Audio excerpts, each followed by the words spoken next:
Bismillahirrahmanirrahim. Assalamualaikum warahmatullahi taala wabarakatuh. Waalaikumsalam warahmatullahi wabarakatuh.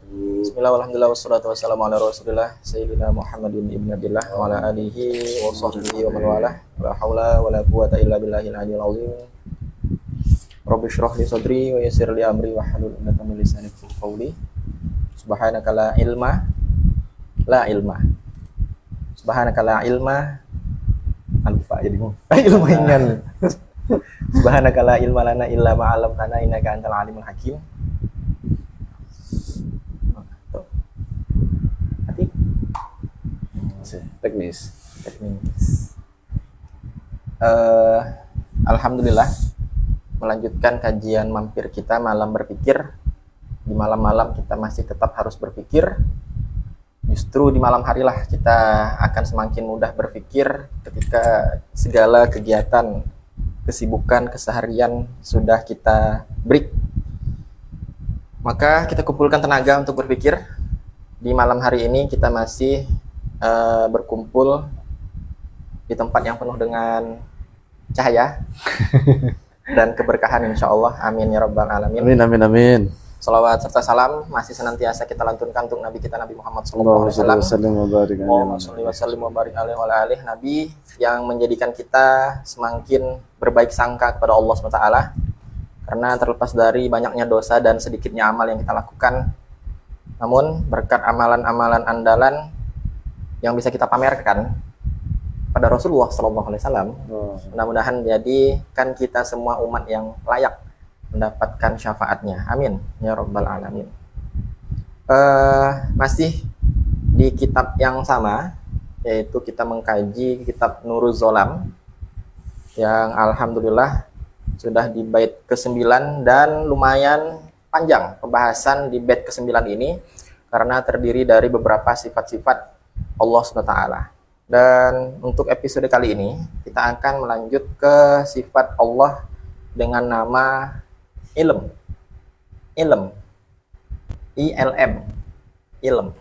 sehingga mendapat huruf vokal tambahan tersirat yaitu e. Sekalipun tak semua huruf vokal tambahan tersebut berbentuk e. Kita tahu ada ismun menjadi isim, fi'lun menjadi fi'il, namun harfun bukan jadi harif ataupun harf. Untuk ilm ataupun pengetahuan Allah masih dengan bait yang ke-9 yang berbunyi fakudrotun irodatun samun basor hayatunil ilmu kalamunis tamar. Wah, ada dua tanwin yang terpaksa harus dikasrohkan.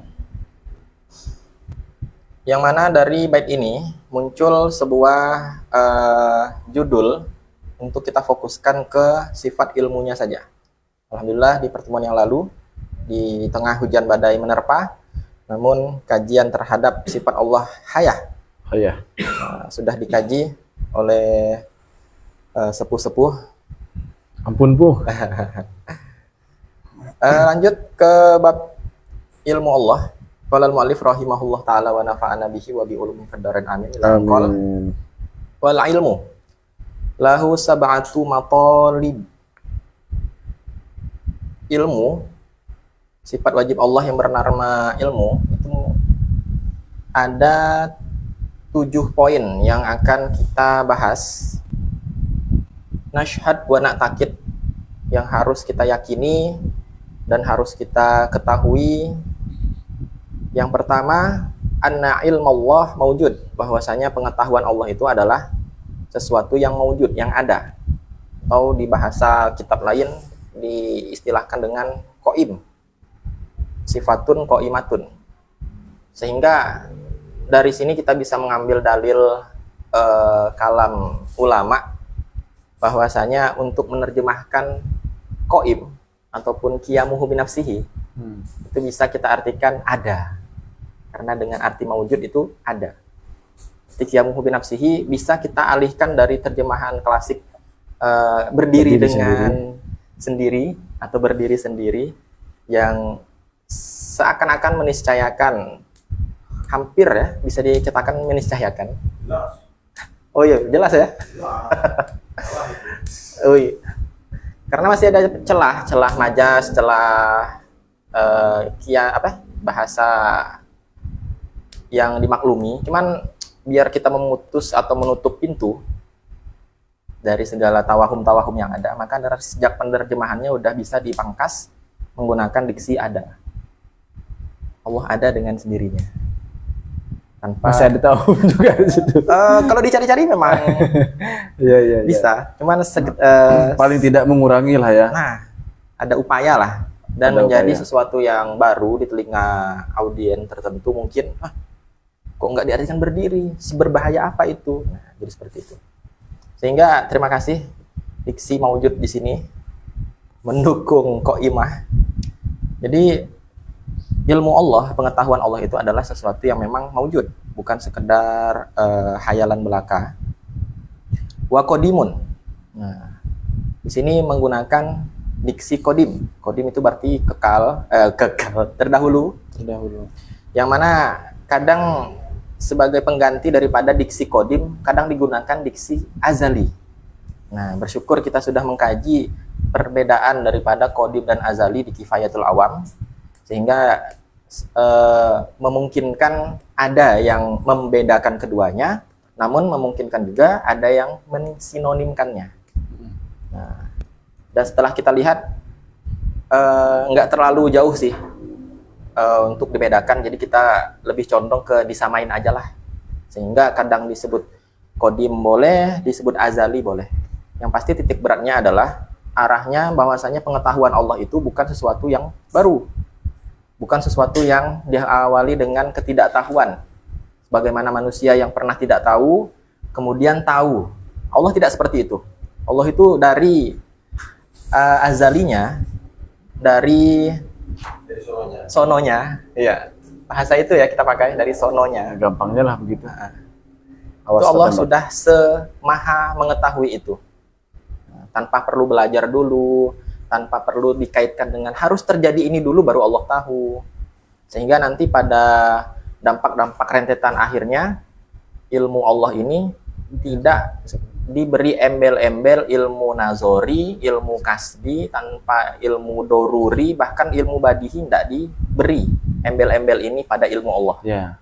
Karena masing-masing opsi tadi, badihi, doruri, kasbi, nazori, itu memunculkan tawahum-tawahum, dugaan-dugaan lemah yang berbahaya. Sehingga ditutup pintu itu. Kemudian maujud wa qadim, udah dua. Yang ketiga bakin. Pengetahuan Allah itu bakin, kekal, tetap. Sehingga tidak ada istilahnya pengetahuan Allah berubah. Ya, ibaratnya Allah tidak ada istilahnya menyesal, aduh aku menyesal. Atau aduh tidak jadilah. Lupa juga. Nah, atau iya ya, kok gini ya? Tidak ada istilah pengetahuannya, ada celah-celah kekurangan. Sehingga apa yang Allah sudah ketahui dari sononya sejak azali, maka selamanya akan tetap begitu, sebakin itu, sekekal itu, setetap itu. Nah, maujud, qadim, bakin. Wa mukhalifun li ilminal hadis. Secara tidak langsung, ketika sudah sekodim itu, sudah sebaki itu, maka tentu pengetahuan Allah ini berbeda dengan pengetahuan kita. Kenapa? Karena pengetahuan kita tidak kodim, pengetahuan kita tidak bakin. Nah, tidak kodim karena kita harus belajar dulu, pernah tidak tahu. Bahkan tahunya pun kita sejatinya kita tidak tahu. Subhanaka la ilma lana. Nah, sekalipun masih ada ilma alam tanah, secuil pengetahuan yang Allah berikan kepada kita, Allah bukakan sedikit kepada kita. Nah, yang sejatinya pun itu bukan milik kita, itu adalah milik Allah SWT. Itu dari segi kodimnya. Adapun dari segi bakinnya, sebagaimana yang kita ketahui, berapa banyak surah-surah yang sudah kita hafal namun kita lupakan. Berapa juz yang sudah kita hafalkan ternyata hanya jadi kenangan. Mudah-mudahan tidak diazab, tapi mudah-mudahan segera taubat. Amin ya rabbal alamin. Ini lagi self reward, bukan self reward, self reminder. Ya, seperti itu. Wa mukhalifun li ilminal hadis. Intinya berbeda. Kemudian wa ghaniyun anil mukhassis, tak butuh kepada pencipta, karena ya ilmu Allah sebagaimana sifat-sifat lainnya yang ada tanpa harus berkaitan dengan pencipta lain. Kemudian wa wahid, sesatu itu. Nah, ini pernah juga disinggung tentang apakah ketika Allah banyak tahu, pengetahuannya menjadi banyak, ya cukup dengan ilmu aja, objeknya aja yang banyak, tanpa harus mendual atau mentriple dan menkuat daripada ilmunya. Kemudian wa muta'alluq, maujud, qadim, bakin, mukhalif, goni, anil mukhassis, wa wahid. Berarti sini yang terakhir, cakupan keterkaitan ilmu Allah, pengetahuan Allah itu mencakup atau berkaitan dengan apa saja jangkauannya. Maka menjangkau bijami'il wajibat wal jaizat wal mustahilat. Saking luasnya atau karena sebegitu luasnya pengetahuan Allah itu ya mencakup segala al-wajibat, segala apapun itu yang pasti ada. Wal jaizat yang boleh ada, wal mustahilat yang tidak mungkin ada. Nah, seperti itu. Dengan contoh-contoh al-wajibat ya sebagaimana yang sedang kita kaji ini, sifat-sifat wajib Allah. Wal jaizat yang memungkinkan terjadi ataupun takdir kita, takdir yang akan terjadi, semuanya sudah Allah ketahui. Wal mustahilat, yang mustahil pun Allah sudah ketahui. Mana yang mustahil, mana yang wajib, dan mana yang jaiz. Sehingga kajian daripada ilmu Allah SWT ini dapat membuatkan kita menjadi sosok yang semakin yakin atau seyakin itu akan kesempurnaan pengetahuan Allah SWT. Sehingga untuk menyimpelkan kajian ilmu Allah ya dengan memberi tajuk Allah Maha Mengetahui. Karena dengan memberikan kata Maha itu menjadi simbol atas kesempurnaan daripada sifat ilmu Allah SWT untuk kita yakini. Lantas apa hikmah yang bisa kita petik dari kajian kita mengetahui bahwasanya pengetahuan Allah semawujud, sekodim, sebakin, semukhalif, semughani, dan sesempurna itu, maka kita semakin bisa menambah rasa prasangka baik kita kepada Allah SWT. Karena apapun yang terjadi dalam hidup kita, takdir dalam keseharian kehidupan kita, itu bukan kebetulan, bukan takdir random, nah, bahasanya.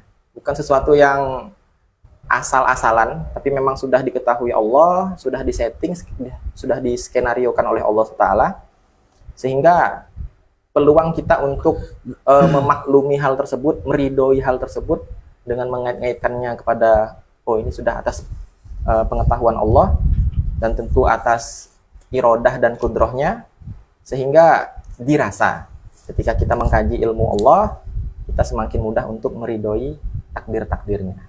Masya Allah. Memuji diri sendiri. Mungkin ada tambahan dari kawan-kawan terkait ilmu Allah SWT? Ada yang belum tersinggung atau tersenggol?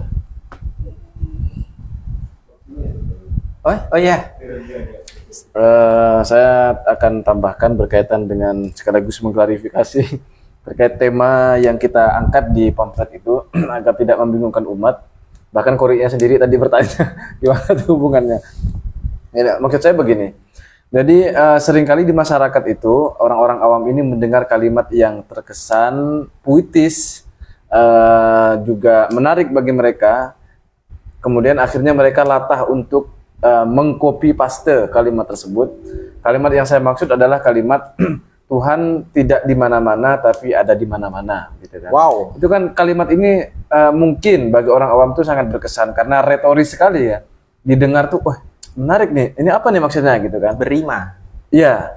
Tapi sayangnya orang awam itu keburu latah untuk mengucapkan kalimat yang sama tanpa mengetahui maknanya seperti apa. Sehingga ada kemungkinan justru mereka salah paham dari kalimat tersebut. Sebenarnya kalau kita lihat kalimat tadi bahwa Allah tidak di mana-mana tapi ada di mana-mana, kalimat itu jelas tidak masuk akal sebenarnya kalau mau kita artikan secara harfiah. Tidak di mana-mana tapi di mana-mana. Itu kan aneh tuh. Sama dengan kontradiktif. kontradiktif. Sama seperti saya sedang duduk tapi saya tidak duduk. Gimana itu maksudnya? Jadi saya duduk atau tidak? Kan begitu. Allah tidak di mana-mana tapi ada di mana-mana. Jadi di mana-mana atau enggak Allah tuh? Kan gitu kan? Itu membingungkan. Ini kalimat yang dalam logika disebut sebagai contradictio interminis atau kontradiksi pada dirinya sendiri. Sama seperti ada seorang penjahat yang sangat baik sekali. Penjahat baik itu kontradiksi. Orang jahat itu tidak mungkin baik, orang baik tidak mungkin jahat, kan begitu. Itu kalimat yang dalam logika disebut contradictio interminis. Kontradiksi dalam termnya sendiri. Kontradictio ya, kontradiksi bertentangan, berarti in di dalam terminis dari kata term.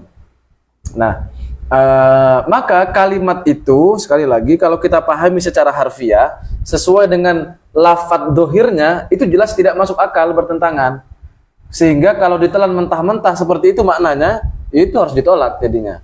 Lalu bagaimana cara kita memahami kalimat tadi? Ya caranya adalah dengan memberikan tafsir. Allah tidak di mana-mana, betul enggak? Betul. Faktanya Asy'ariyah atau Ahlus Sunnah wal Jamaah, akidah yang benar menyatakan bahwa Tuhan itu tidak butuh tempat, sehingga tidak bisa dikatakan ada di mana, di sana, di sini, tidak bisa seperti itu. Sehingga kalimat Allah tidak di mana-mana itu benar. Nah, tapi kalimat berikutnya nih, Allah ada di mana-mana. Ini yang bermasalah nih. Maka kalimat ini kemudian ini dari mana sih kira-kira sumbernya? Saya cari tahu. Mungkin orang-orang itu melihat dari ayat Quran yang bunyinya adalah wa annallaha qad ahata bikulli syai'in ilma. Wa anallaha, sesungguhnya Allah qad ahata, sungguh meliputi bikulli syai'in, dengan segala sesuatu. Apanya yang meliputi itu? Ilman, ilmunya. Jadi ilmunya Allah meliputi segala sesuatu. Nah, ilmanya ini mungkin tidak diikuti. Jadi wa anallaha qad ahata bikulli syai'. Jadi Allah itu meliputi segala sesuatu. Maka dipahamilah Allah itu ada di mana-mana. Lalu begitu. Itu kecurigaan saya seperti itu. Jadi kalimat tadi itu maknanya adalah Allah itu memang tidak di mana-mana, dan itu yang kita yakini karena Allah tidak butuh dengan tempat. Allah tidak mungkin tunduk dengan hukum ruang dan waktu. Pada saat yang sama Allah ada di mana-mana, yang dimaksud adalah sekalipun Allah tidak menempati sesuatu, tidak ada di kanan kita, di kiri kita, depan kita atau di belakang kita, tapi Allah mengetahui segala sesuatu yang kita perbuat. Maknanya itu kira-kira seperti itu. Saya kasih contoh nih. Misalnya Ustadz Taufik misalnya lagi duduk di kajian mampir nih misalnya. Tiba-tiba ada yang WA.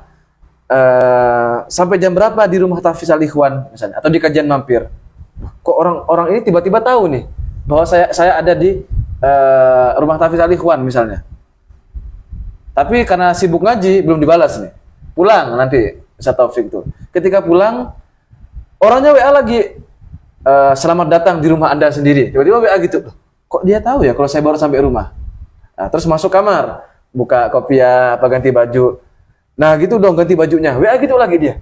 Kok tahu? Itu kan kita seolah-olah merasa karena dia tahu nih, karena dia tahu di mana posisi kita, seolah-olah kita tuh diikuti terus, kan begitu kan? Merasa terpantau. Nah begitu kira-kira. Karena orang tersebut mengetahui di mana posisi kita, garis bawah yang kata mengetahui itu, seolah-olah orang tersebut mengikuti kemanapun kita pergi.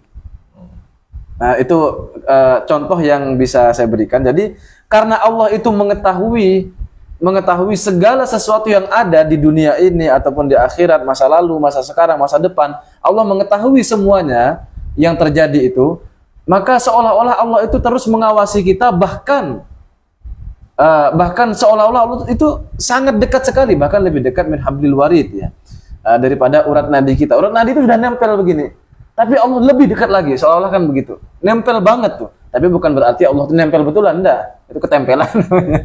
Enggak begitu. Karena Allah tuh sangat mengetahui seluk-beluk kita, maka seolah-olah Allah tuh nempel banget dengan kita. Ustadz Fauzi misalnya, ada jenggotnya. Coba saya tanya, ada berapa persisnya jumlah jenggotnya itu? Padahal nempel pada dirinya, tapi kita enggak tahu. Saya pun enggak tahu juga kumisnya ada berapa jumlah persisnya. Enggak tahu, padahal nempel. Tapi Allah pasti mengetahui. Nah, saking dekatnya Allah tuh dengan kita, dalam tanda kutip dekatnya itu ya. Itu yang pertama, kaitan antara tema dengan pembahasan sifat ilmu. Oh, ya. Bisa dengan satu premis tadi cukup. Berarti nggak sepanjang yang saya bayangkan. Oh, iya. Ya. Lu kopi dulu. Ya, tanpa. Berikutnya adalah terkait yang bakin tadi. Kan disebutkan oleh Ustaz Bayu tadi bahwa kalau mau memahami dengan lengkap sifat ilmunya Allah ini, maka pahamilah 7 hal dari sifat ilmu. Yang pertama, sifat ilmu itu wujud. Kemudian kedua, sifat ilmunya Allah itu qadim, tidak diciptakan. Yang ketiga, bako, artinya kekal. Dan seterusnya itu ada 7 total semuanya. Saya garis bawahi yang bakin tadi. Ilmunya Allah tuh kekal. Artinya Allah jelas tidak mungkin pelupa, tidak mungkin lupa. Kayak kita nih, sekarang hafal, besok udah lupa. Berarti ilmunya tidak kekal kan? Tapi di Quran itu, ini lupanya nih saya. Intinya ada ayatnya itu fanasiyahu gitu, Ustaz Taufik. Jadi orang-orang melupakan Allah dan Allah melupakan mereka. Duh, kok Allah lupa? Katanya ilmunya Allah kekal. Ilmunya Allah tuh bakin, kekal katanya. Kok bisa disebut Allah lupa di Quran? Nah, ini kalimat yang seperti ini, maka karena jelas tidak mungkin berlaku bagi Allah, otomatis langkahnya 2 yang bisa kita pilih. Pertama, kita pasrahkan maknanya kepada Allah. Atau yang kedua, kita tafsir. Nah, tafsir ini etikanya adalah tidak boleh kita itu memutlakkan. Jadi maknanya itu pasti begini. Tidak boleh begitu. Ya, salah satu maknanya yang bisa kita pahami begini. Begitu. Jadi salah satu maknanya. Nah, Iya, Taubah. Taubah ayat 60. Ya, gimana bunyi ayatnya? Rasulullah fanasiyahu. Nasulloha fanasiyahu gitu ya. Jadi Fanasiyahu. Tentang ayat orang-orang munafik. ya, orang-orang munafik itu. Jadi mereka itu melupakan Allah dan Allah pun otomatis melupakan mereka. Kok bisa Allah itu melupakan mereka? Ini maknanya jangan diartikan secara harfiah. Kalau kita mau lebih ngena ke rasa atau pengetahuan kita, menjawab keingintahuan kita, ya kita tafsir. Bagaimana tafsirnya? Tafsirnya adalah ya kita beri makna, apa istilahnya tuh? Makna goyahnya. Apa makna goyahnya? Makna jadinya lah. Kan kaidahnya ini kaidah yang sering saya kutip ini. Wa kullu syai'in istahala alaihi ta'ala bi'tibari mabda'ihi jaza itlaquhu alaihi ta'ala bi'tibari ghayatihi. Nah, kalau ada pensifatan kepada Allah yang kalau kita sifati kepada Allah itu mustahil, tidak mungkin kita sifati Allah dengan makna mabda'nya, dengan makna dasarnya, maka sifat tersebut tetap boleh dilekatkan kepada Allah tapi dengan makna goyahnya, makna ujungnya. Contohnya makna ujung ini atau makna jadi, makna puncak ini gimana? Contoh seperti ini. Misalnya Allah marah nih. Marah itu gimana maksudnya Allah marah? Kalau kita kan marah dengan ekspresi wajah, padahal Allah tidak mungkin seperti itu. Karena kalau Allah marah dengan ekspresi wajah, berarti seperti makhluk. Kalau kita marah dengan cara membentak-bentak misalnya, dengan suara, dengan gertakan meja misalnya, Allah kan tidak mungkin begitu. Nah, maka makna marah di situ bukan seperti itu. Kita lihat nih, kalau kita marah selain dengan ekspresi wajah, yang itu tidak mungkin untuk Allah, kemudian teriak-teriak, menggertak meja, itu juga tidak mungkin bagi Allah. Maka kita lihat, apalagi ekspresi kalau kita itu marah. Saya awalnya berteman baik dengan Ustaz Taufik misalnya. Lalu karena suatu ketika ada kesalahpahaman, saya marah dengan Ustaz Taufik, maka saya tidak mau negur Ustaz Taufik. Itu jadinya. Yang lain nih, ketika datang ke tempat saya kasih kopi. Ya, Ustaz Taufik saya kasih kopi juga, tapi ada sianidanya. Misalnya. Itu ekspresi marah itu kan begitu. Begitupun juga Allah itu ketika marah maksudnya bukan dengan ekspresi, bukan dengan membentak. Dulu bayangan saya kalau ada petir tuh, Allah marah. bukan begitu. Jadi dimaksud Allah marah itu, Allah tidak lagi memberikan rahmat, itu salah satu maknanya. Yang lain dikasih rahmat, orang ini dijauhkan dari rahmat Allah itu. Sekalipun dikasih harta, dalam hartanya ada sianidanya gitu. Kira-kira begitu, itu marah tuh. Nah, kalau kaitannya dengan sifat ilmu tadi, Allah melupakan mereka, artinya mereka sudah diabaikan oleh Allah. Sudah tidak lagi diperdulikan sama Allah. Dia mau menyembah, tidak menyembah, Allah biarkan itu semua. Itu maksudnya. Jadi Allah memberikan pembiaran. Sudah tidak peduli lagi dengan orang tersebut. Allah jauhkan dia dari hadapannya. Ibaratkan kalau ada orang datang ke sini, saya bukakan pintu. Tapi kalau saya berniat untuk melupakan dia, yang datang misalnya mantan, ya saya biarkan. Kalau bisa saya buat skenario gimana caranya dia tidak datang ke sini. Kan begitu. Kamu lagi di mana? Lagi di luar. Ya betul, di luar, di teras rumah sebenarnya. Misalnya supaya dia tidak datang ke sini. Itu melupakan, maksudnya tuh seperti itu. Sehingga ayat di Quran tadi itu secara makna harfiahnya seolah-olah Allah melupakan kita, melupakan itu seolah-olah menunjukkan ilmunya Allah tidak kekal. Nah, itu perlu ditakwil kalau kita penasaran dengan maknanya seperti apa. Kalau di tafsirnya Zadul Masir dari tafsir itu Taroku amrohu fatarokahu min rahmatihi wa taufiqi. Oh, Ya. tafsir Jalalain min lutfihi. Min lutfihi. Enggak sayang, enggak lembut lagi ya Allah dengan dia. Tapi mirip dengan ungkapan kita sehari-hari juga kayaknya. Kayak misalkan, dah lupa kau ngan aku ya. Padahal kan kita masih ingat. Masih ingat ya, betul. Tapi Nah, begitu. Jadi udah kena. maksudnya penafsiran itu dibolehkan ketika memang bertentangan ya. Sama seperti beginilah, ucapan sehari-hari loh kita biasanya begitu juga. Misalnya saya bilang, oh si fulan itu setelah saya puji terbang dia. Saya mengucapkan kalimat seperti itu. Kira-kira yang teman-teman pahami, audiens yang budiman yang ada di jagat maya, kira-kira memahami kalimat saya tadi itu, si fulan itu terbang betulan atau sebenarnya tidak terbang? Tidak terbang kan begitu. Cuman walaupun kalimat saya mengatakan si fulan habis saya puji dia terbang, kita pasti tidak memaknai betul-betul terbang. Kenapa? Kok kita cenderung tidak memaknai secara tekstual? Karena sejak awal akal kita menolak manusia normal tanpa alat apapun mustahil terbang. Secara adat ya, secara kebiasaan. Harus ditegaskan juga, takut nanti dikritisi sama audiensnya. Maka kalimat tersebut ketika diucapkan kita loh tidak merasa aneh, tapi otomatis akal kita menangkap makna yang bisa dilekatkan pada kata terbang itu. Apa itu? Tersanjung misalnya. Oh si fulan tuh habis saya puji terbang dia. Maksudnya adalah tersanjung begitu. Tersanjung ini makna goyahnya dari terbang.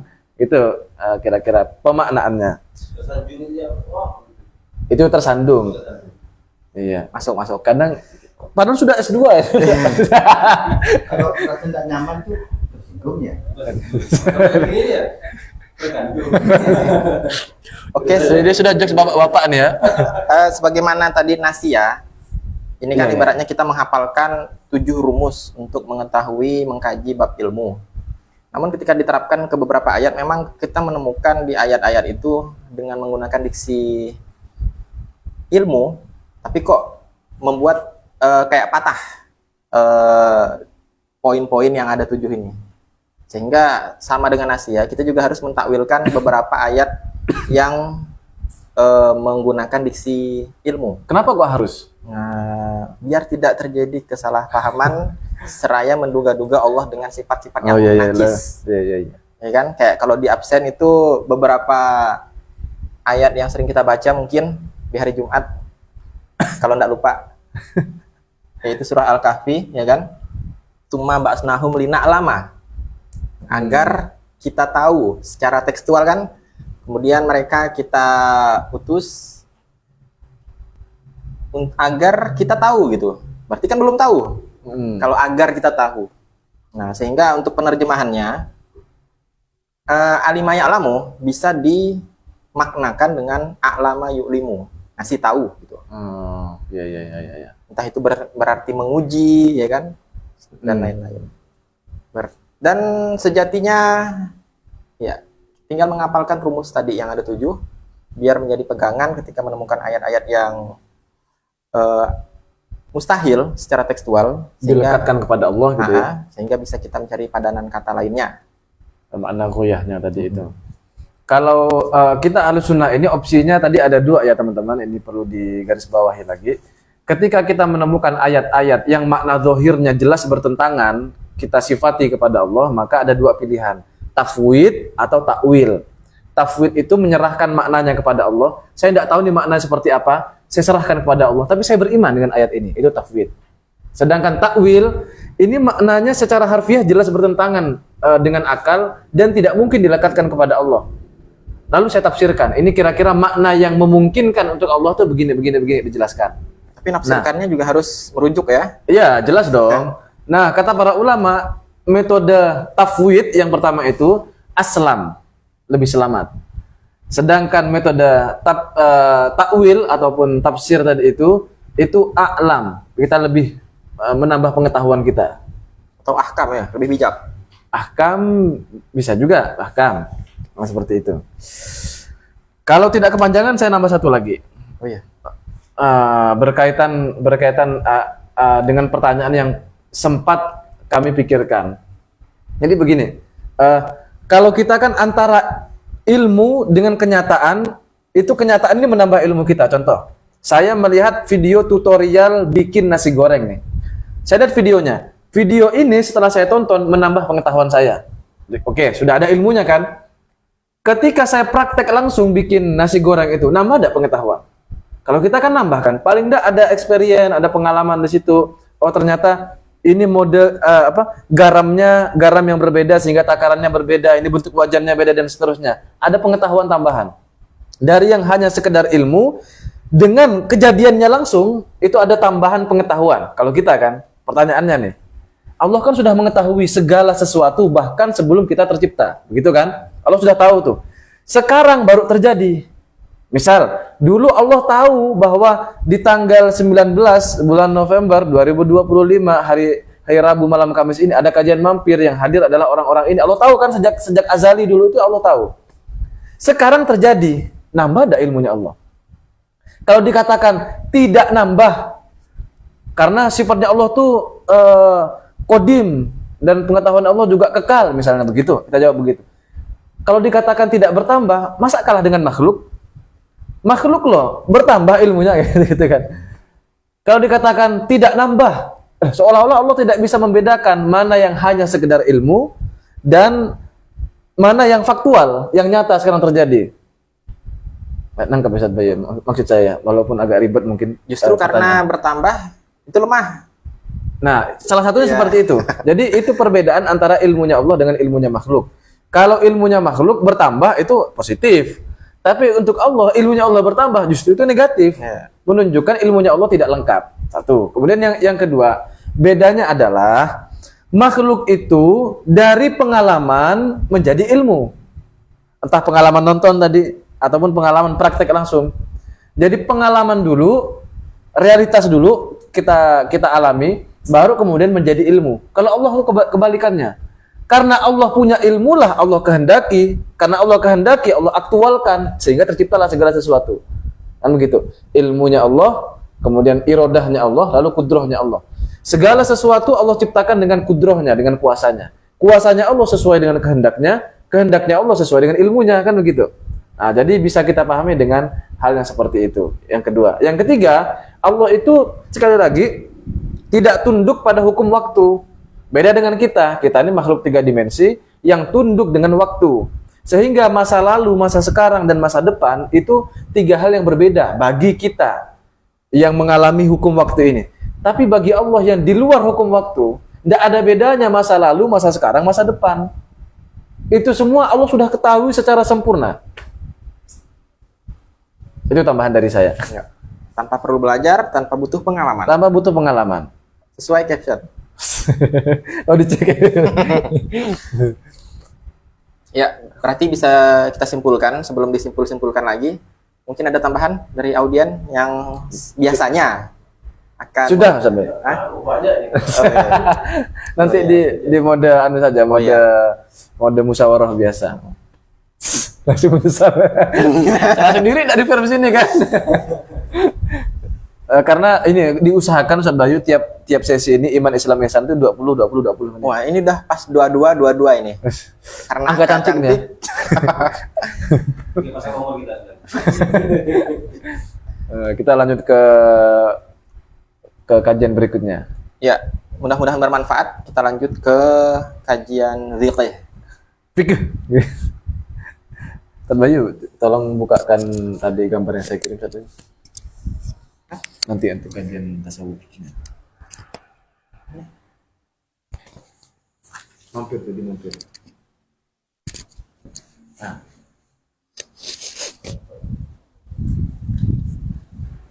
Nanti kalau saya lihat, soalnya tidak saya hafal.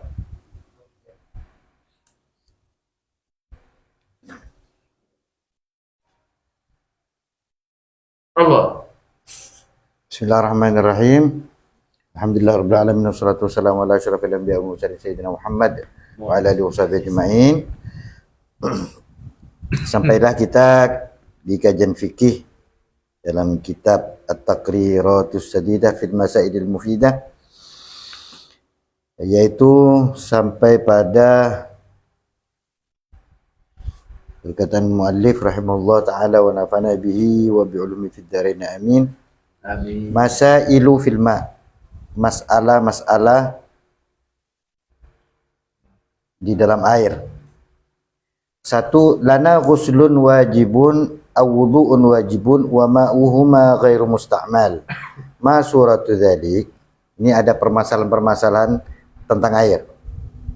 Nomor satu, permasalahannya adalah kita punya mandi, maksudnya kita ini wajib punya mandi wajib. Kita harus mandi wajib atau wudhu wajib. Kedua air ini ghairu mustakmal, tidak mustakmal. Apa gambaran dari permasalahan ini?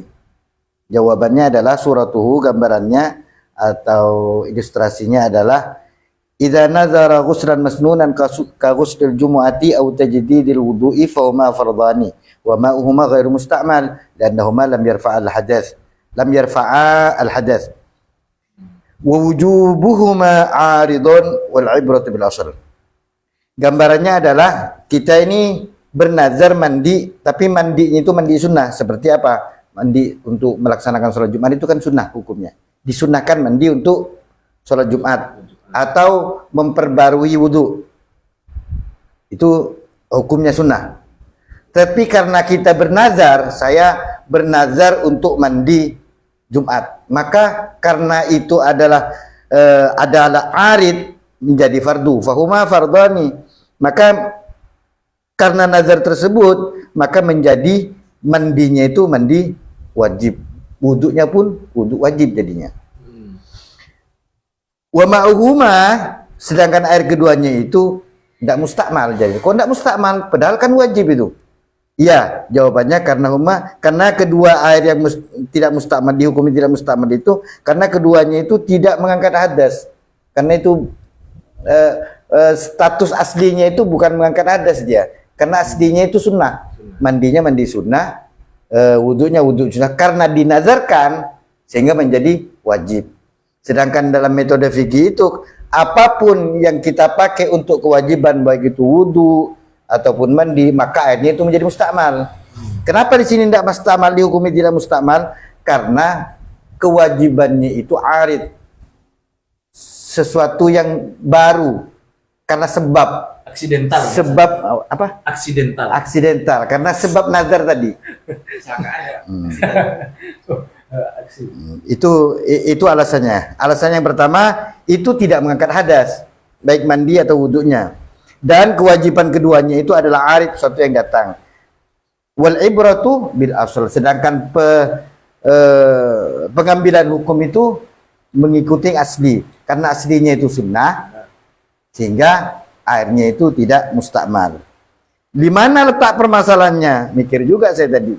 Permasalahannya kan tadi kita masalah pertama itu ada mandi wajib dan wudhu wajib, tapi berarti wawunya ini waw apa ya? Tapi airnya itu tidak mustakmal gitu. Itu letak permasalahannya.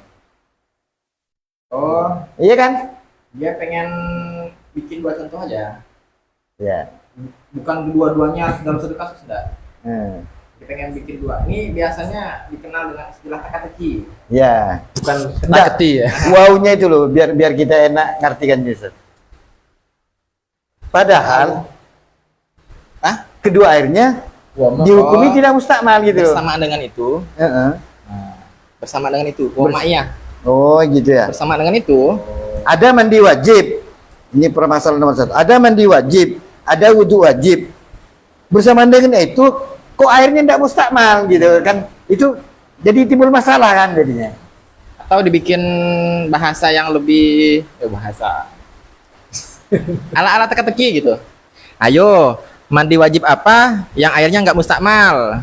Kan gitu biasanya teka-teki. Iya. Kurang panjang Ustaz Bayu. Iya. Rumusnya kurang Baik, panjang. bisa dilengkapi. Ya kan, pada dasarnya kalau kita bahas hukum air mustakmal itu kan ketika kita membasuh dengan basuhan yang wajib, Iya, iya, airnya otomatis. kan jadi mustakmal, Ah. gitu kan? Tapi ada loh, ketika kita wudhu wajib atau mandi wajib, tapi airnya tidak mustakmal. Ayo apa? Masuratul kira-kira. dzalik. Nah, itu.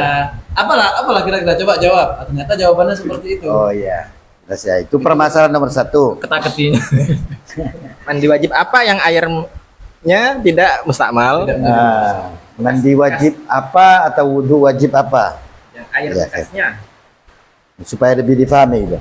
Masalah nomor 2. Lana ma'un mutanajjisun fi awanin muta'addidatin jama'naha fi ina'in wahid. Fama hukmu hadzal ma'? Kita punya air yang mutanajjis, air najis lah gitu. Di dalam tempat yang banyak, muta'addidah. Ada banyak tempat. Misalnya kita kasih contoh, ada 3 mangkok atau 10 mangkok gitu. 10 mangkok. Kemudian kita jadikan satu, dalam 10 mangkok itu kita jadikan satu di dalam satu tempat, masukkan ke ember misalnya. Maka apa teka-tekinya di sini? Fama hukmu hadzal ma? Apa hukum air ini? Ini masalahnya. Jawabannya adalah idza balaghal qullataini wa lam yataghayyar fa tahurun. Kalau air itu Oh iya. kalau air itu kita kumpulkan yang banyak itu, banyak tempat itu, anggaplah 10 ya, 10 mangkok. Kalau air yang 10 mangkok itu kita satukan di satu tempat ember, jawabannya adalah kalau dia nyampe 2 kullah atau lebih tentunya, dan tidak berubah air itu, maka kita hukumi air itu tahur. Tahur ini suci dan mensucikan. Itu pembahasan awal. Walau furiqa ba'da dzalik, walaupun setelah itu yang ada di ember disatukan itu kita pisah-pisah lagi jadi 10 mangkok gitu misalnya. Wakilah. Hah? Enggak ada. Wa illa, dan kalau tidak ini panjang ya. Kalau tidak seperti itu, tidak nyampe 2 kullah atau airnya berubah, fala yatur, maka hukumnya tidak suci. Jadi bahasanya itu gimana cara teka-tekinya ini? Dan teka-teki sih. Iya, masalah ini kan masalah ini. Ada air mutanajis nih, tapi di banyak tempat, di banyak wadah. Ada 10 tempat gelas lah atau mangkok, airnya ini mutanajis semua ini. Kemudian dijadikan satu tempat, disatukan ke ember misalnya. Mana hukumnya? Apa hukumnya? Di mana letak teka-tekinya itu mana? Maksud saya. Jadi kan airnya ini kan ada 10 tempat ya, airnya semua mutanajis. Berarti kan najis semua nih kan airnya. Iya, kan? iya, iya. Anehnya ketika air itu dikumpulkan dalam satu tempat, kok apa hukum airnya itu? Kan orang akan menganggap najis dong, gitu kan? Iya. Ternyata bisa jadi tidak najis ya tadi dengan keterangan itu. Kurang apa? Enggak, berarti ini bukan teka-teki. Yang pertama teka-teki. Yang kedua ini tajuknya tahukah kamu? Iya. Jadi jangan dipaksa ya. Tapi itu kan kayak gabut ya, ngumpulin air mutanajis. Tidak, maksud saya biar ngeh masalahnya dari mana. Ini kan kita masail. Iya. Makanya saya beri bridging ini, jembatan. Ini kan kayak gabut. Air mutanajis digabungin, ngapain ya? Coba contoh nyatanya apa, Ustadz? Keseharian kita gitu. Sehingga ketika kita tahu ilmu ini, kita bisa memakainya. Ada ilmu dari kajian mampir nih. Saya pakai Kira-kira apa gambaran yang, apakah karena kopi kena jatuhan teh cecak semua bisa dikumpulin diminum atau gimana? Itu tugas audien tuh. Ya, nanti kita pikir realitanya kita maksudnya. Untuk supaya kita bisa menggunakan hukum ini gitu kan.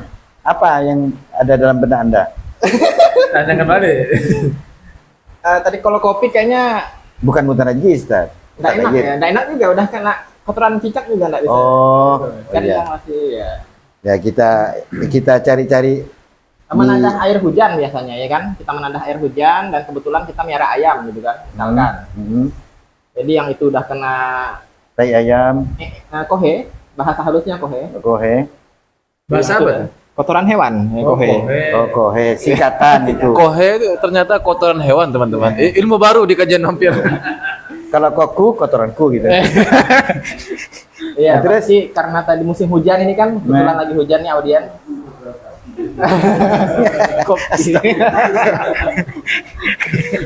Kacau Ya. juga jadi kopi Iya kan? kotoran Ya. sapi. Udah capek-capek kita ngumpulin air hujan dari talang air dengan ember-ember kecil yang udah dibeli second. Kok mutan aja semua? Aduh gimana ini? Ingat Ustaz Abdullah. Ya. Jadi seperti itu. Kumpulkan gitu ya. Terus Bukan. pisahin lagi. Najis lagi. Kalau kumpulkan jadi tohur. Ya, dari tofu. Iya, kalau dipisahin lagi kan najis tadi itu katanya. Tidak. Ya tapi catatannya, Walau Oh iya, walau beriku pada tadi. catatannya nyampe 2 kula dan tidak berubah. Ya itu catatan yang penting. itu kalau mau pakai cara yang capek. Kalau mau pakai cara yang gampang tinggal taklid atau pindah intikal ke mazhab Maliki. Selama air yang di ember kecil itu nggak berubah airnya, cuman sedikit, kohe sedikit. Ya udah, cucu ya. Dah, suci. Pakai. Baik itu kohe atau komu. Atau kopi. Saya kira tadi saya sempat buka-buka nih takrirat nih untuk masalah yang 3, 4 ini kayaknya saya harus mutalaah lagi nih, karena agak rumit. Saya cukupkan di sini, semoga bermanfaat kajian kita malam ini, yaitu masalah tentang air, bisa dikatakan pertanyaan atau masalah atau teka-teki atau pemberitahuan hanya dalam pembahasan 1 dan 2. Adapun 3 dan 4 kita lanjutkan di sesi berikutnya. Wallahu a'lam bishawab. Kita lanjutkan ke kajian tasawuf. Bismillahirrahmanirrahim. Kita akan lanjutkan kajian tasawufnya. Rujukannya adalah kitab Minhajul Abidin ila Jannati Rabbil Alamin. Yang saya pegang ini adalah kitab Sirajut Thalibin, karya Syekh Ihsan Jampes. Kalau Minhajul Abidin Imam Ghazali yang nulis. Kitab yang ini teman-teman kalau punya bisa dibuka halaman 133. Masih di Aqobatut Taubah, yakni jalan terjal menuju proses taubat. Gimana sih caranya taubat itu? Ini Aqobah yang kedua. Mantap. Di pertemuan sebelumnya sudah kita bahas tentang syarat-syarat atau rukun-rukun taubat itu apa saja. Ada 4 kemarin itu. Yang pertama, kalau mau bertaubat itu adalah dia meninggalkan dosa itu dengan pilihan sadarnya. Kemudian yang kedua, yang ditaubati adalah dosa yang sudah dia lakukan. Atau yang ketiga, kalau dia meninggalkan dosa itu karena faktor lain, entah faktor memang tidak mampu mengerjakannya atau faktor ekonomi misalnya, maka cara bertaubatnya adalah dengan bertaubat dari dosa serupa yang sebenarnya masih mungkin untuk kita lakukan. Kemudian yang keempat, caranya bertaubat itu adalah dia betul-betul bertaubat itu lillahi ta'ala, bukan karena unsur duniawi, jabatan, karena takut dengan manusia, karena ingin popularitas dan seterusnya. Itu kemarin sudah kita bahas syarat atau rukunnya kalau kita mau bertaubat. Dalam pertemuan kali ini kita akan bahas tentang pengantar, motivasi, gimana caranya agar kita tergerak untuk melaksanakan taubat itu. Bismillahirrahmanirrahim. Qala al-musannif rahimahullahu taala wa nafa'ana bihi wa bi'ulumihi wa amadana bimadadihi wa anwari fid dharain. Amin. Wa amma muqaddimatu taubati fathalathun. Pengantar kita untuk melaksanakan taubat atau hal yang mendorong kita, memotivasi kita untuk tertuju pada taubat itu ada 3. Ini kata Imam Ghazali. Ingat 3 hal ini. Ihdaha, yang pertama di antara yang 3 itu adalah zikru ghayati qubhiz dzunub. Yang pertama, kita mengingat-ingat puncak daripada buruknya dosa itu. Jadi dosa itu adalah sesuatu yang buruk sekali, baik itu dosanya itu sendiri ataupun akibatnya, apalagi akibatnya tuh. Jadi dengan cara mengingat dosa itu perkara yang buruk dalam syariat, 1, dan dampaknya di akhirat luar biasa sekali. Nah, kita mengingat itu yang pertama. Kemudian yang kedua, watsaniyah, agar kita termotivasi untuk melaksanakan taubat adalah zikru siddati uqubatillahi azza wajalla. Kita mengingat-ingat beratnya ukubah, siksaan yang Allah berikan azza wa jalla, wa alimi sakhotihi wa ghadabihi alladzi la taqata laka bihi, yang mana ukubahnya Allah, siksanya Allah itu sangat pedih sekali, sangat sakit sekali, serta murkanya Allah dan marahnya Allah kita harus tahu, harus ingat betapa siksanya Allah dan murkanya Allah itu sangat luar biasa menakutkan bagi kita. Alladzi la taqata laka bihi. Yang mana kamu itu tidak mungkin sanggup untuk menghadapi murkanya Allah, marahnya Allah. Nah, kalau kita mengingat-ingat itu, maka boleh jadi dengan mengingat hal tersebut akan memotivasi kita, mendorong kita untuk melaksanakan taubat. Ya, kalau kita misalnya dimarahin sama istri, kita masih bisa menghindar. Istri ngambek, tinggal ngopi keluar, selesai. Atau istri ngomel-ngomel, tinggal pergi, selesai. Tapi kalau Allah yang murka, Allah yang marah, itu kita tidak bisa menghindar. Kita tidak punya kesanggupan sama sekali untuk menghadapi murkanya Allah. Atau siksaannya tadi. Kalau misalnya kita dipukul sama orang, kita masih bisa nangkis. Pakai tangan misalnya, atau kabur sekalian, jurus yang paling ampuh. Masih bisa mengelak. Tapi kalau siksanya Allah, itu tidak bisa kita mengelaknya. Wasalitsah, yang ketiga.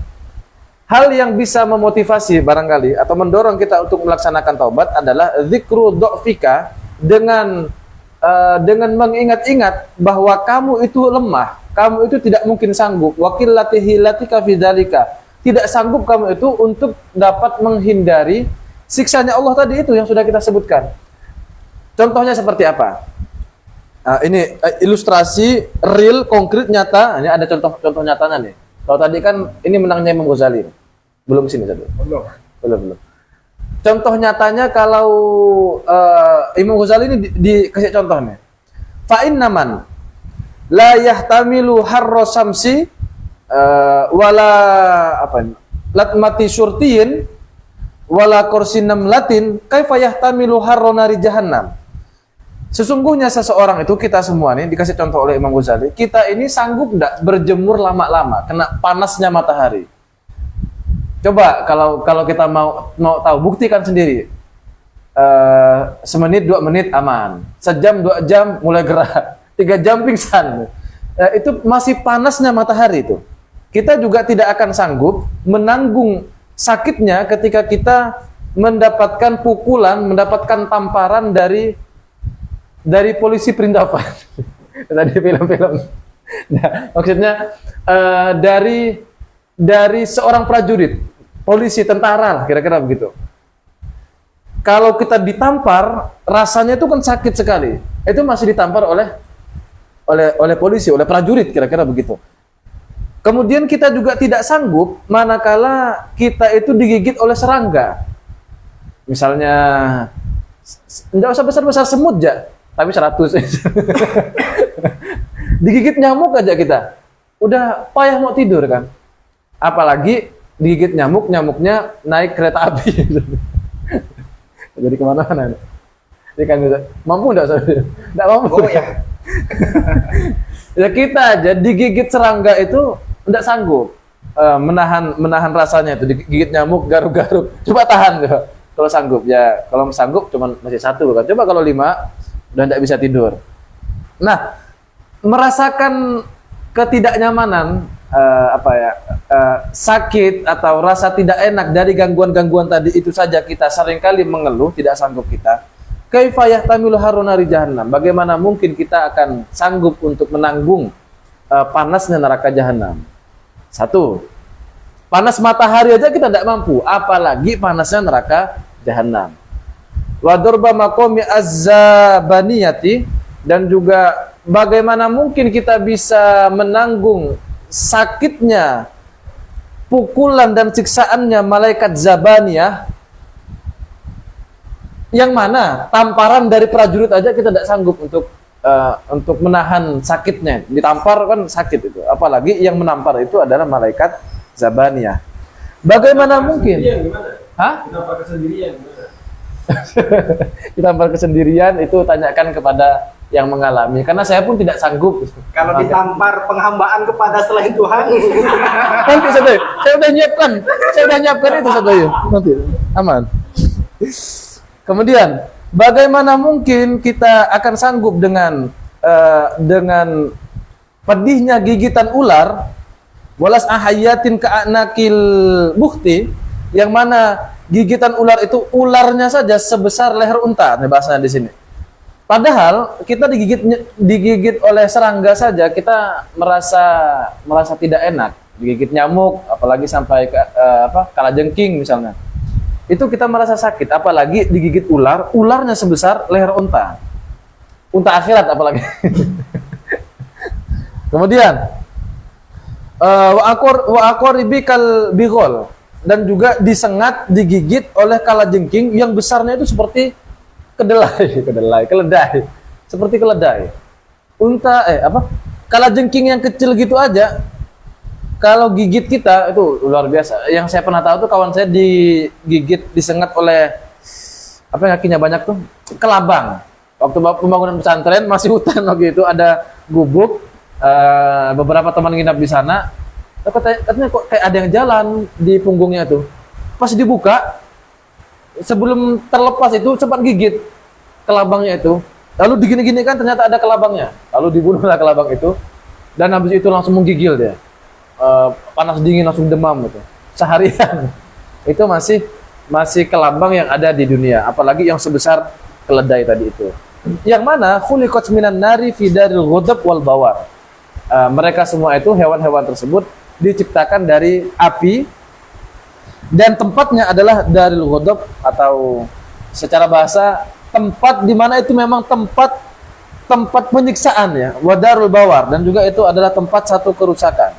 Memang khusus tuh. Kita aja dengar tempat penyiksaan, dengar namanya aja loh sudah serem, apalagi sampai masuk.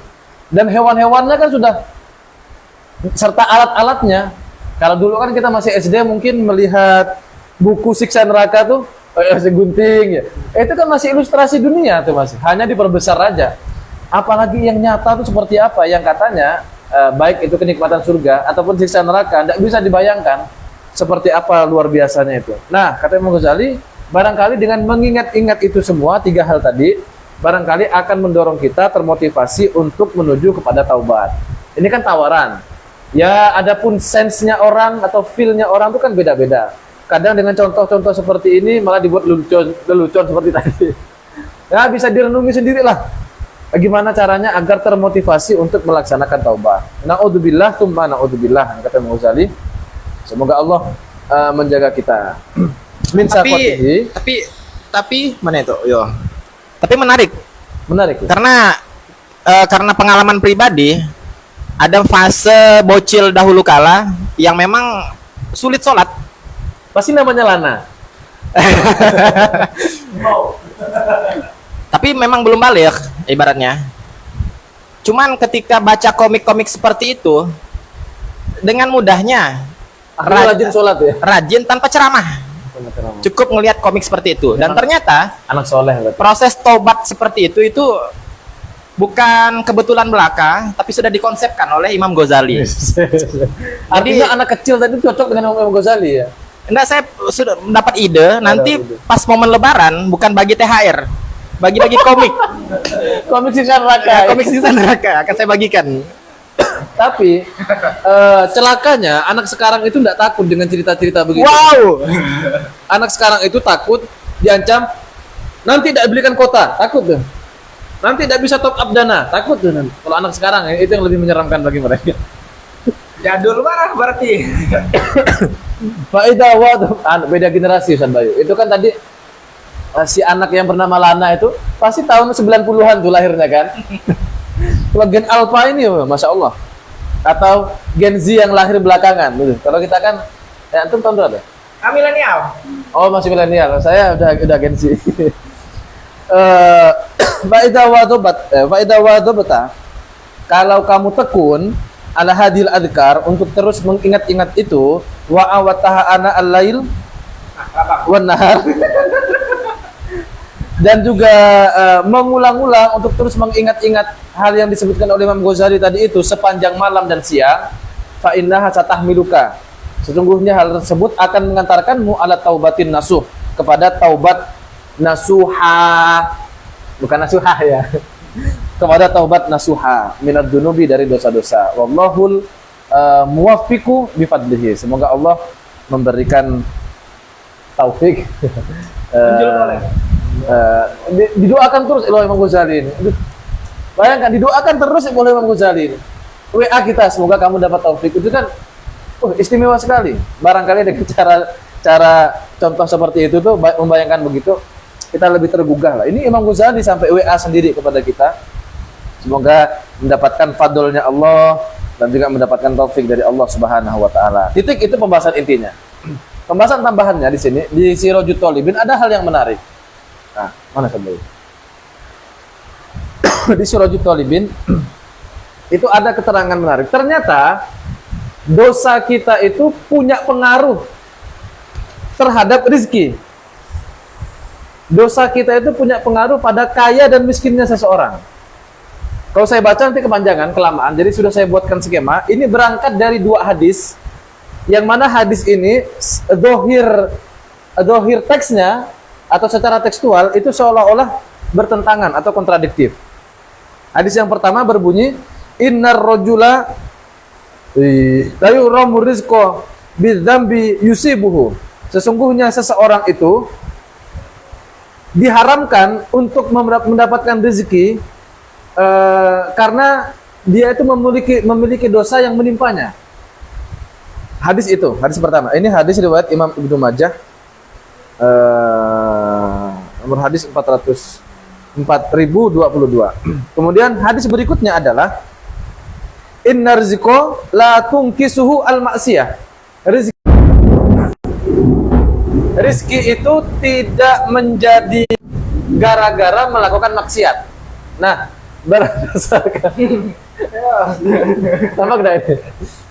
berdasarkan hadis itu kan seolah-olah bertentangan. Yang satu bilang dengan adanya dosa dan maksiat itu bisa untuk mendapatkan rezeki.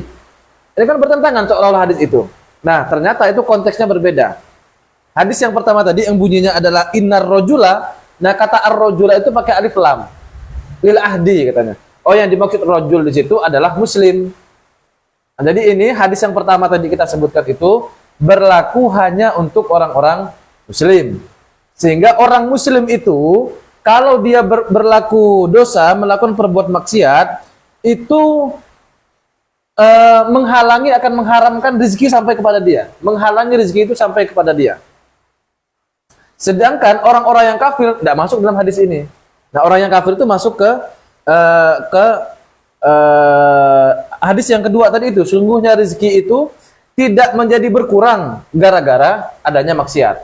Apa yang dia kata kalau kita simpelkan karena ini sudah mati lampu ya. Saya buatkan skema nih. Jadi gampangnya begini teman-teman. Ada orang kaya, ada orang miskin. Orang kaya ini ada kalanya yang muslim, ada kalanya yang kafir dan fasik.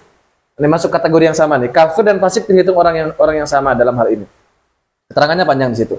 Ada orang miskin ini ada kalanya dia muslim, ada kalanya dia itu kafir dan fasik.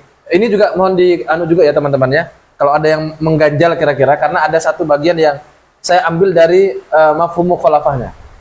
Jadi gitu ya. Orang kaya ada kalanya yang muslim, ada kalanya yang kafir ataupun fasik. Orang miskin pun begitu, ada kalanya dia itu orang yang muslim atau orang kafir yang fasik. Nah, kita mulai dari yang miskin dulu nih. Kenapa ada orang muslim yang miskin padahal dia sudah rajin beribadah misalnya? Itu ada dua alasannya. Pertama, dia itu miskin karena terhalang oleh dosa-dosanya, sebagaimana yang disebutkan dalam hadis tadi itu.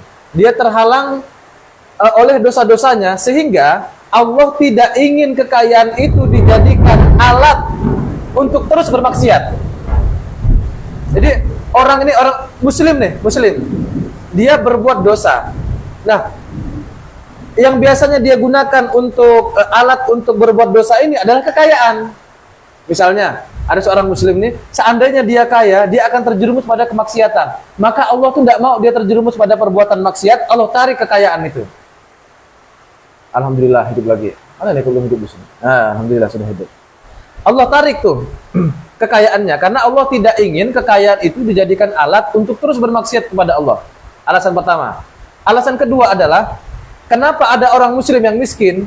Karena dengan rahmatnya dan juga lataifnya Allah, Allah tidak ingin orang tersebut si muslim itu mendapatkan siksaan yang berat di akhirat. Sehingga Allah hapus dosa-dosanya dengan siksaan ringan di dunia bernama kemiskinan. Jadi Allah ini sayang dengan orang Islam nih, dengan orang muslim nih. dia berbuat dosa dikit ya, dosa-dosa yang kecil tuh. Allah tidak mau dosa ini ditebus di akhirat. Gimana caranya supaya dia tidak mendapatkan tebusan di akhirat nanti? Allah kasih siksaan ringan dulu di dunia, bernama kemiskinan. Jadi teman-teman, kalau misalnya ada di antara kita yang sekarang masih dalam kondisi miskin, coba lihat rahmatnya Allah dan latifnya Allah. Itu sebenarnya kemiskinan orang muslim adalah sebentuk rahmatnya Allah dan latifnya Allah agar kita tidak terjerumus ke dalam dosa atau agar kita tidak masuk ke neraka dengan tempo waktu yang lama. Itu sebenarnya.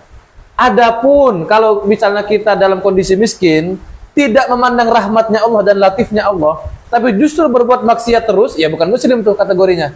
Tapi dia masuk ke kategori orang yang fasik tapi miskin. Nah, ada orang kafir ataupun fasik yang dia itu miskin. Kenapa kok bisa miskin? Itu karena agar ia semakin jauh dari Allah dengan terus sibuk mengejar dunia. Orang kafir nih atau orang fasik nih. Kenapa dia miskin? Sengaja Allah buat seperti itu agar dia terus menjauh, terhindar dari hadapan Allah. Saking sibuknya mencari dunia karena dia miskin nih, sampai lupa dengan Allah. Tidak pernah berpikir tentang Allah sama sekali, tidak ingat dengan Tuhannya sama sekali karena dia sibuk mengejar dunia. Alasan pertama. Alasan keduanya adalah kemiskinannya adalah bentuk siksaan yang sudah Allah cicil sejak di dunia ini dan Allah tambahkan dengan siksaan yang berat di akhirat nanti. Oh, sudah double-double, sudah dicicil duluan. Alhamdulillah. Mudah-mudahan kita tidak termasuk orang yang miskin dan fasik. Ngeri sekali. Ini rugi dua kali jadinya. Nah, sekarang yang kaya nih. Ada orang kaya itu yang dari kalangan muslim atau dari kalangan kafir ataupun fasik. Kita bahas dari yang muslim dulu. Kenapa ada orang muslim yang bisa kaya? Itu karena Allah memandang dia aman dari dosa. Maksudnya bukan tidak berbuat dosa sama sekali. Dia dosa segera taubat, begitu. Maka Allah akan memandang, oh ini dikasih dia rezeki ini aman. Ya, contohnya ulama-ulama kita lah ya. Jadi kiai, ustadz, guru ngaji, pimpinan pondok pesantren kaya itu bukan hal yang negatif. Bukan berarti dia cinta dunia, belum tentu. Itu justru menunjukkan Allah itu memandang dia ini aman. Kalaupun kaya, dia tidak akan terjebak pada dosa-dosa yang besar-besar itu. Enggak, karena dia selalu bertaubat. Ada dosa kecil, segera taubat. Ada dosa kecil, segera taubat. Nah, alasan pertama itu. Alasan yang kedua adalah ketika dia pun kaya, orang muslim ini, hartanya itu tidak dia gantungkan ke dalam hatinya. Sehingga tidak dia jadikan alat untuk melakukan maksiat kepada Allah. Jadi dia tidak menggantungkan dunia itu ke dalam hatinya. Ya sudah, hanya dimiliki saja. Kalau ada suatu saat Allah ambil, ya sudah, dia terima. Kemudian dia juga tidak ragu-ragu untuk melakukan amal baik dari harta-hartanya itu dan seterusnya. Itulah alasan kenapa orang muslim itu bisa kaya. Kemudian orang kafir yang kaya, ada enggak? Ya ada juga. Kenapa kok bisa kaya? Hikmahnya adalah orang kafir ataupun fasik yang kaya itu, dampaknya apa? Itu Allah akan cabut rahmatnya Allah sehingga ia tetap terlena dengan dosanya. Wah, kaya nih, foya-foya, terlena dia dengan kekayaannya sehingga dia terlepas daripada rahmatnya Allah. Alasan pertama. Nah, yang saya khawatirkan misalnya nih, tiba-tiba P3K misalnya. Hati-hati, jangan-jangan itu fasik yang kaya. Itu dari maksud saya sampai. Naudzubillah ya, naudzubillah. Atau nih ini untuk orang kafir yang kaya nih. Kenapa kok bisa kaya padahal dia kafir? Loh, kita jangan iri dengan dia. Itu sebenarnya Allah ingin dia itu kan tadi tetap terlena dengan kemaksiatannya sehingga dosa-dosanya itu tidak tertebus sama sekali. Buat dosa, Allah sayang dengan kita, lalu Allah beri kemiskinan sebagai penebus dosanya. Sehingga di akhirat nanti tidak disiksa dengan siksaan yang berat. Siksa bentar udah habis dosanya karena udah dicicil siksaan yang ringan tadi itu bernama kemiskinan di dunia. Tapi kalau orang yang kafir ataupun orang yang fasik itu diberi kaya, tidak Allah berikan rahmat sehingga dia terlena, tidak ditebus sama sekali oleh Allah dosa-dosanya, dan nanti akan Allah bayar kontan dosa-dosanya itu di akhirat dengan siksaan yang lebih menyakitkan. Karena sifat dunia yang tidak cukup kuat untuk menampung siksaan yang berat. Ada satu cerita tuh saya pernah dengar. Ya Nabi siapa ya? Minta secuil api neraka, mungkin ada yang pernah dengar. Sebiji jagung aja, saya mau masak soalnya. Nggak mungkin sanggup itu. Gunung-gunung pasti akan hancur gara-gara secuil biji jagung api neraka sebesar biji jagung itu. Nah, bayangkan itu masih sebiji jagung. Itu menunjukkan siksa neraka itu sangat besar, sangat luar biasa sekali dahsyatnya. Dan Allah akan membalaskan dosa-dosanya orang kaya yang mana mereka itu kafir nanti di akhirat secara kontan seperti itu. Karena nanti kalau mau disiksa di dunia itu apa ya? Tidak selesai. Misalnya nih, ada orang kafir dan dia kaya. Mau Allah siksa. Mau seperti apa siksaannya? Paling sebentar selesai kan? Misalnya Allah lepas kepala dari badannya. Plak, mati, udah. Tidak ada lagi rasa sakit. Selesai siksaannya. Misalnya tersiksa selama bertahun-tahun. Ya paling lama berapa tahun sih? 63 tahun paling. 100 tahun paling. Itu kan sifat dunia kan terbatas. Tidak mampu untuk menampung siksaan yang berat. Tapi kalau akhirat bisa nanti. Maka untuk orang-orang yang kafir itu, orang kaya tapi dia kafir, kita jangan iri. Karena Allah itu sebenarnya sudah mencabut rahmat dari dirinya. Allah ingin balas dosa-dosanya dia di dunia itu kontan nanti di akhirat. Semuanya akan dibalas. Beda dengan kita. Mudah-mudahan kita termasuk yang muslim tadi itulah. Entah itu dari kalangan yang kaya ataupun dari kalangan yang miskin. Ya, apapun itu sebenarnya mau kaya ataupun miskin, kalau kita itu beriman kepada Allah, itu semuanya adalah rahmatnya Allah. Sebaliknya, mau kaya ataupun miskin, kalau orang tersebut orang yang fasik, apalagi orang yang kafir, itu bukan rahmatnya Allah. Itu kalau bahasa yang sering kita dengar itu adalah istidraj. Itu adalah sebentuk pembuangan dari Allah. Misalnya, ya Allah, ya Tuhan minta kaya, kata orang fasik nih. Ya Tuhan saya minta kaya. Ini kaya. Ini kan yang kamu mau. Udah, ambil nih kaya. Pergi kamu sana. Gitu. Kamu ambil nih kaya sesuai apa yang kamu mau, tapi kamu pergi dari hadapan saya. Nah, naudzubillah, mudah-mudahan kita tidak termasuk itu. Mudah-mudahan kita masuk dari kategori orang yang muslim dan kaya. Amin. 5 kali. Mungkin itu yang bisa kami sampaikan terkait tambahan dari kitab Sirajut Thalibin. Nah, mungkin nanti bisa dikritisi. Oh ya, ini semua penjelasan barusan itu bukan berarti mengajarkan untuk meninggalkan usaha dan bekerja. Tetap harus kerja, tetap harus usaha. Kan ada orang yang kerja terus tapi tidak kaya-kaya. Ada kan? Ya kalau dia tidak kerja tapi tidak kaya, wajar. Ada loh muslim nih yang dia kerja tapi tidak kaya-kaya. Nah, jangan mengeluh, itu rahmatnya Allah, itu latifnya Allah. Itu maksudnya itu. Allah alam bisawab, dan tidak banyak-banyak. Masya Allah, kajian demi kajian sudah kita nikmati, sehingga sebelum ditutup, saya teringat dengan ucapan Gus Baha ketika beliau ditanya atau diminta untuk menjelaskan tentang tema husnuzon billah, berprasangka baik kepada Allah. Maka beliau langsung meladeni dengan, wah, kalau bab ini koleksi khazanahku tentang husnuzon billah itu banyak. Berarti saya berpikir semakin berilmu seseorang, semakin jauh perjalanan spiritual seseorang, maka ilmunya tentang husnuzon kepada Allah akan semakin luas. Termasuk materi-materi yang barusan kita kaji bersama, insya Allah akan semakin menambah husnuzon kita kepada Allah SWT. Dan ini sesuai dengan doa di Maulid Simtuduror yang mungkin pernah membaca. Di doa itu ada diantaranya menjadikan husnuzon kita menjadi wasilah kita untuk memasukkan kita ke surganya berkat wasilah berhusnuzon.